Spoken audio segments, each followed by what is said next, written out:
మొదట్లో ఎవరు చేశారో అని నాకు అనుమానం ఉండేది. కానీ నెమ్మదిగా తెలిసింది. ఆ రోజు నన్ను జైలుకు పంపించింది.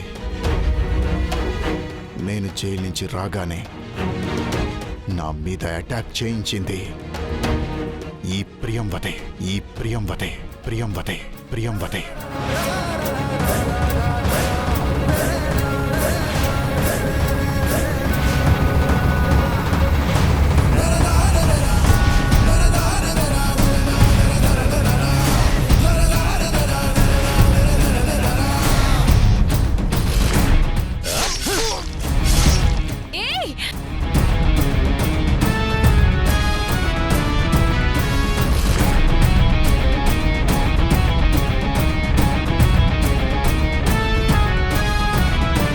ఇందిరా,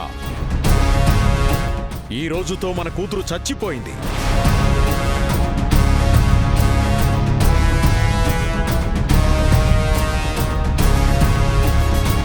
ఇంకెప్పుడు ఆవిడ గారు నిన్ను అమ్మ అని నన్ను నాన్న అని పిలవడానికి వీల్లేదు. నాన్న,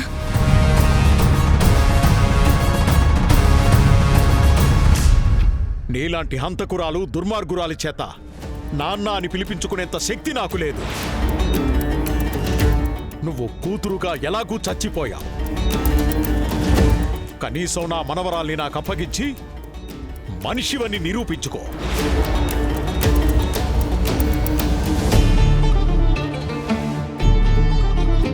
నాన్న అనే పిలుపుకి నోచుకొని ఆ తండ్రికి తన కూతురుని అప్పగించు.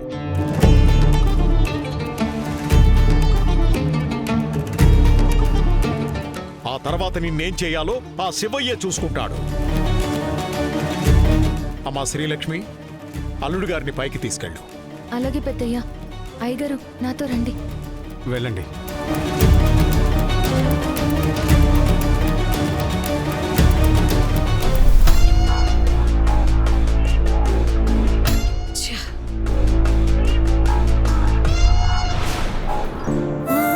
రండి అయ్యగారు, కూర్చోండి.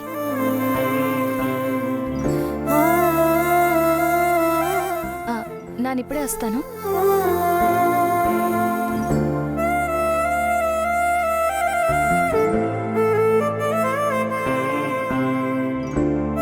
మంచినీళ్ళు తీసుకోండి అయ్యగారు.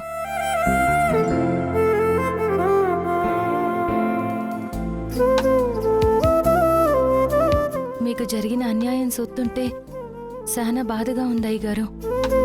చెయ్యని తప్పుకి 20 ఏళ్లు జైల్లో ఉన్నారు. పాపం అయ్యగారు మీరు. 20 ఏళ్ళు జైల్లో ఉన్నందుకు నేను బాధపడట్లేదమ్మా. 20 ఏళ్లుగా నా కూతురికి దూరంగా ఉన్నందుకు బాధపడుతున్నాను. 20 ఏళ్లుగా నా కూతురికి తోడుగా లేకపోయానే అని బాధపడుతున్నాను. నా బిడ్డ పాలకేడ్చిందో కూటికేడ్చిందో అని తలుచుకొని ఏడవని రోజంటూ లేదు.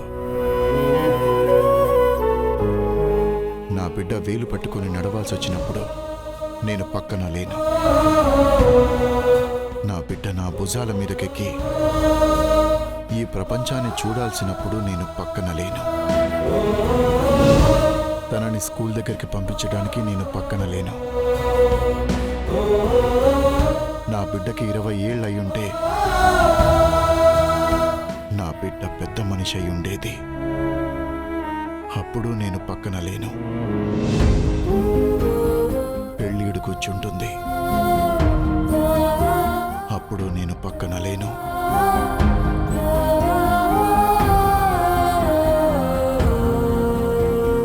బాధపడకండి అయ్యగారు. ఇంతకాలం మీరు జైల్లో ఉన్నారు కాబట్టి తన పక్కన లేరు. ఇప్పుడు బయటకు వచ్చారు కాబట్టి ఇంక పక్కనే ఉంటారు. అది కాదమ్మా నా బాధ. మరేంటయ్యగారు? గడిచిన 20 ఏళ్లలో నేను తన పక్కన లేను అంటే నా స్థానంలో ఎవరో ఒకరు ఉండే ఉంటారు కదమ్మా. ఉంటారు. ఉంటే ఏంటయ్యగారు? తన ప్రతి అవసరానికి తన పక్కనున్న మనిషినే తన నాన్న అని అనుకుని ఉంటుంది కదమ్మా.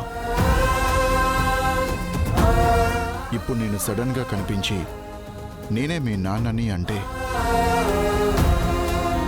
నా బిడ్డ నమ్ముతుందో లేదో అని భయంగా ఉందమ్మా.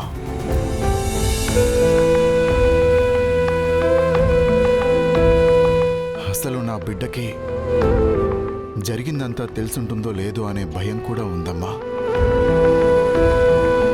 జైల్లో ఉన్నంతకాలం నా బిడ్డ ప్రియంవద దగ్గరే ఉంటుందనుకున్నాను. అందుకే ఇవేవీ ఆలోచించలేదు. ఈ ఇంటికొచ్చాక నిజం తెలిసినప్పటి నుంచి ఇలాంటి వందల ప్రశ్నలు నా మదిలో మెదులుతూనే ఉన్నాయమ్మా. అలా ఏమీ ఆలోచించకండి అయ్యగారు. మిమ్మల్ని విడదీయడం తెలిసిన శివయ్యకి కలపడం కూడా తెలుసు. ఆ శివయ్య మీద నమ్మకం ఉంచండి, అన్నీ ఆయనే చూసుకుంటారు. నువ్వు శివయ్య భక్తురాలివా అమ్మా?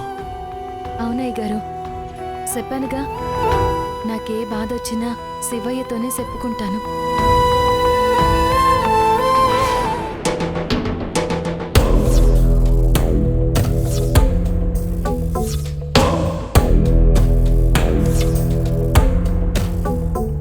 నీలాంటి హంతకురాలు దుర్మార్గురాలి చేత నాన్న అని పిలిపించుకునేంత శక్తి నాకు లేదు.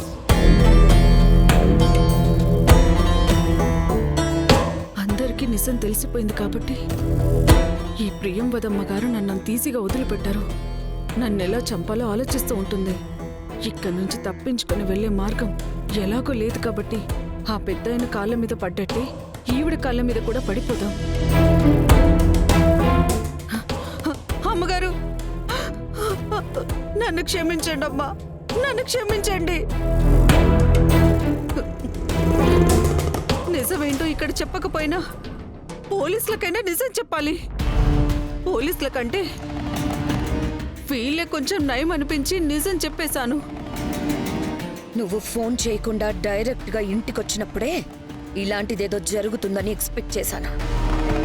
ఇంతకాలం ఏదైతే జరగకూడదు అని జాగ్రత్త పడుతున్నానో ఈరోజు అదే జరిగిపోయింది. ఇంట్లో వాళ్ళందరికీ నా నిజ స్వరూపం తెలిసిపోయింది. ఇంట్లో అందరూ నన్ను అసహ్యించుకుంటున్నారు.